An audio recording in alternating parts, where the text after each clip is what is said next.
Praise the lord. ఈరోజు దేవుని వాగ్దానము.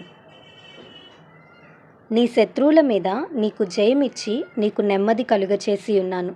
సమూయేలు రాసిన 2వ గ్రంథము 7వ అధ్యాయం 11వ వచనం. ఈ వాక్యం ద్వారా మనం తెలుసుకోవాల్సిన విషయం ఏంటంటే, ఈ ఉదయకాల సమయంలో దేవుడు మనకు జయమిస్తానని, నెమ్మదినిస్తానని వాగ్దానం చేస్తున్నారు.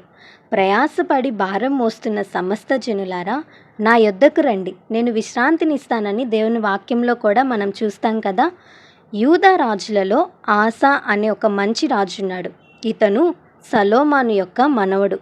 ఆసా రాజు మీదకు జెరహు అనే రాజు దండెత్తి వచ్చాడు.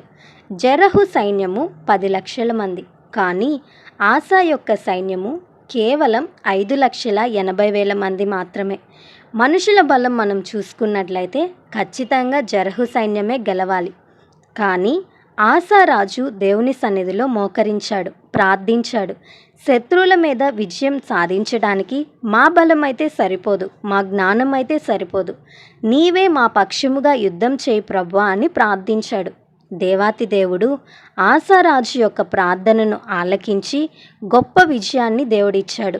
కేవలం శత్రువుల మీద విజయం ఇవ్వటం మాత్రమే కాదు, వారికి నెమ్మదిని, మనశ్శాంతిని, ప్రశాంతతను దేవుడిచ్చారు. మన జీవితంలో కూడా జయించలేము అనుకున్న యుద్ధాలు చాలా ఉంటాయి కదా.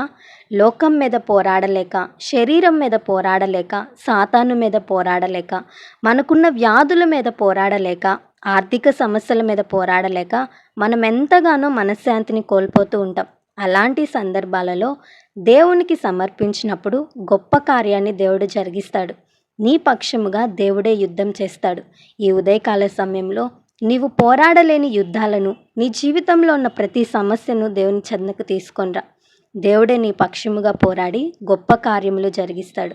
ఈ వాగ్దానం దేవుడు మనందరి జీవితంలో నెరవేర్చునుగాక. ఆమేన్.